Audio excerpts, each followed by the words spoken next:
So for those who are listening to this or watching this and don't know, why would they want to keep a low profile?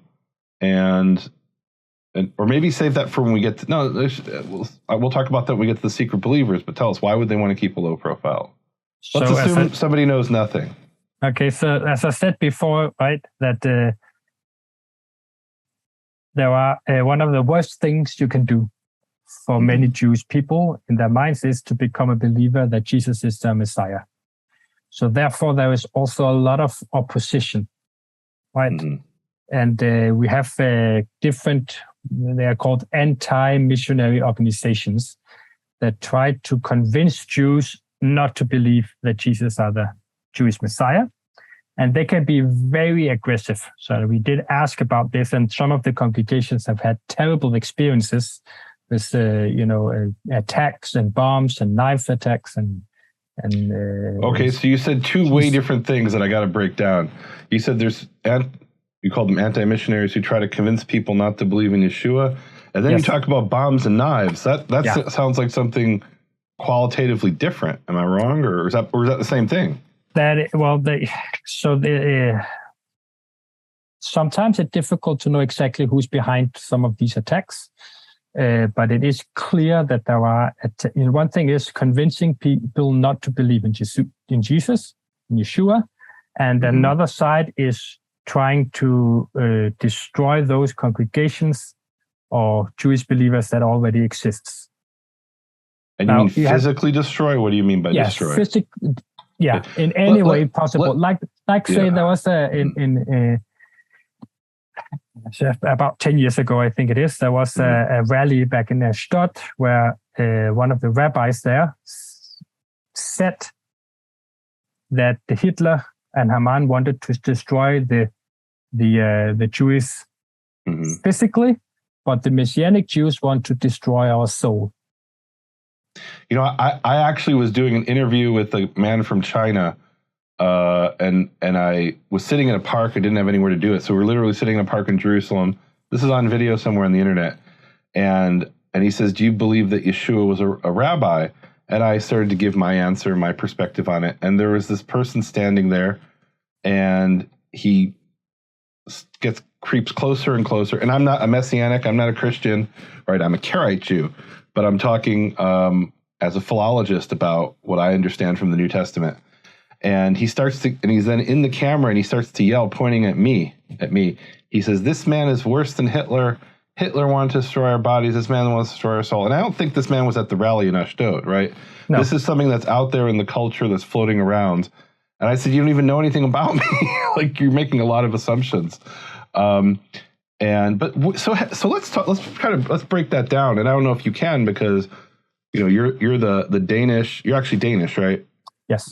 So you're a Danish evangelical Lutheran pastor.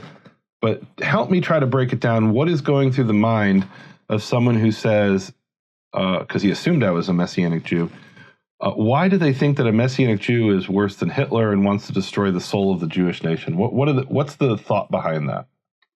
So there's a lot to unpack there. I don't think we have time to really dive into it. But in my understanding, there has been what we can call a push and a pull from the very beginning, since the first century.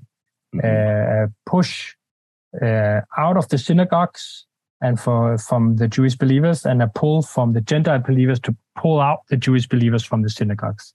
So that's been a trend throughout church history. And church history has not been nice to the Jewish people. Okay. We don't have to look already in the 2nd century and 3rd century, there begins to be anti-Semitism within the church.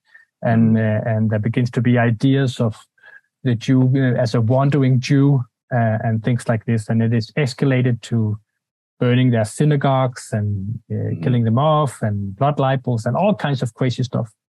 So that, of course, creates a very bad attitude toward what it means to be Christian. Now, for many Christians, the cross is a symbol of mercy and is a symbol of God's faithfulness. For many Jews, the cross is a symbol of persecution and death. So and a loss, you can say, of Jewish identity. Because through church history, a lot of the things that were required for a Jew if they became believers, because there's always been Jewish believers in Jesus.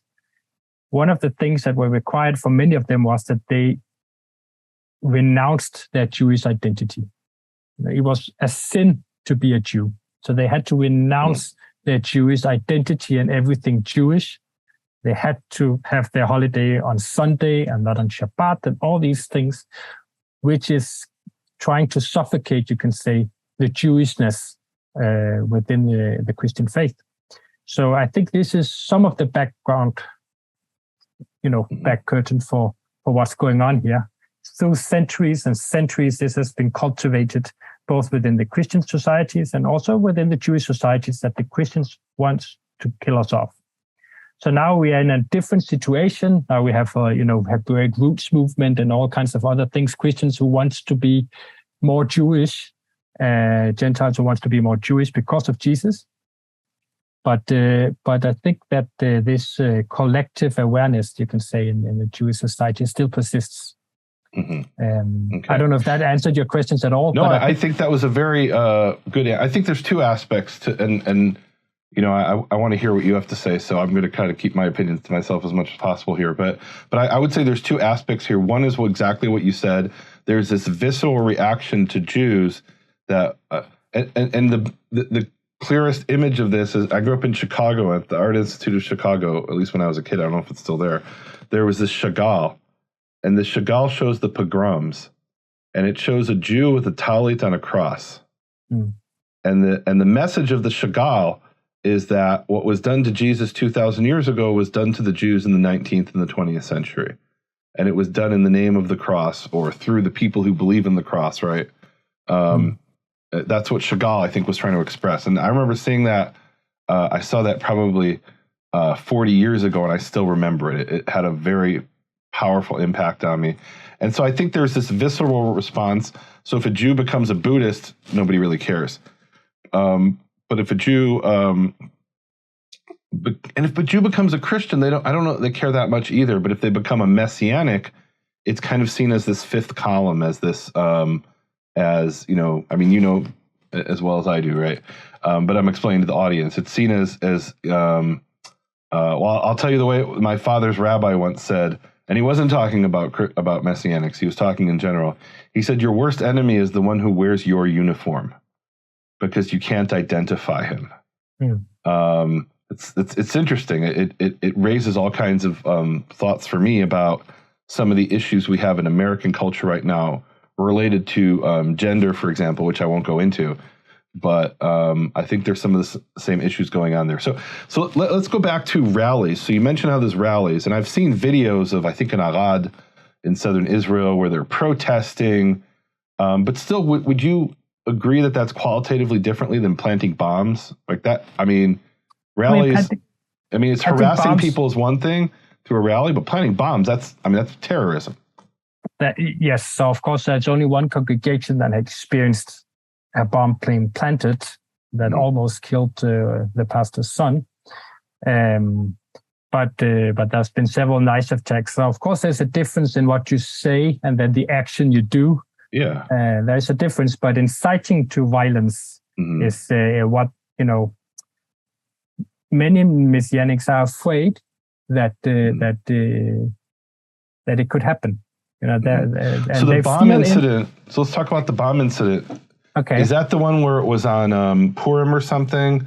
Correct. Yes. So that guy was a mentally ill terrorist who also shot a bunch of Arabs, and I think he planted a bomb at a gay nightclub or something like this, if I'm remembering correctly. So this guy was a legitimate mentally ill terrorist who had smuggled weapons from Florida when he made Aliyah.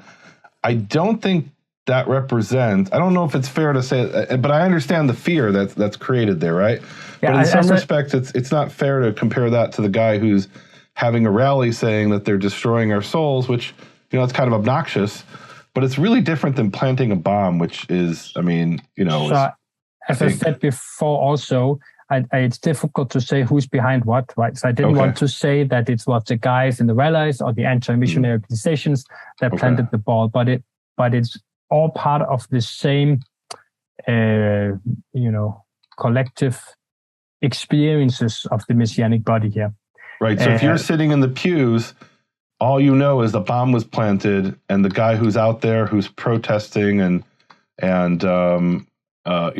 you, from your perspective, harassing your congregation, that you don't know, is he the guy who plants the bomb or not? So it's kind of this uncertainty. That's why when people, and also, we have it combined with the knives attacks. So you have. So I don't know about the knives attacks. Tell us about. I literally don't know about that. What's that? It happens quite a lot. Comparative quite a lot. Compared to Christians in Denmark, at least, right? We are not attacked by knives at all. But you'd have, for example, 2017, there was a release of a new Messianic CD from one of the congregations with songs. And for that, there was an Orthodox organization showing up, a bunch of people with knives that made the police flee the scene and called in a SWAT team to kind of protect the congregation. So yeah, and that's just one example. Yeah, so there are definitely incidents of violence, and I want to acknowledge that. There was one case in Mea Shearim a number of years back, and it must have been over 10 years ago, I think, where there were these two nuns or something who were living in the ultra-Orthodox neighborhood in Jerusalem, and I guess the belief was that they were there for missionary purposes. And what I read in the newspaper, at least, is a mob descended on their apartment and burned it, and they had to be removed from the apartment by the police to barely save their lives. Do you know about this incident? Or I no, not so much, because I heard of it, but it's they were nuns, so they were outside of the scope. So there is legitimate reason for fear there, and so I understand what you're saying about they don't want to be identified. Some of the congregations. Exactly, but I have to say that the most congregations also. We asked, there's a difference of the language spoken, also how much severity of the harassment they experience. But of the Hebrew-speaking congregations, 40% has experienced in the past 15 years some sort of severe harassment. So borderline illegal or like the bomb. But most of the congregations, that would be 60% or 40%, if we have either mild or no experiences of harassment. They live freely, express their faith as they want to with no problems whatsoever. So it probably depends where they're located as well. I would imagine if they're in Tel Aviv, nobody bothers them. If they're apparently in Arad, they harass people. I don't know why in Arad, and it sounds like Ashdod has some problems too. So I would guess, and here I want to be really careful, but if I had to guess from what you've said and what I've heard, it has to do with the proximity to maybe ultra-Orthodox communities. Would that be? Do you think is that correct, or you don't know? I will put it this way: it is absolutely correct that it also happens within close proximity of ultra-Orthodox neighborhoods. Oh, but not only. But not only. Oh, okay. I didn't know that.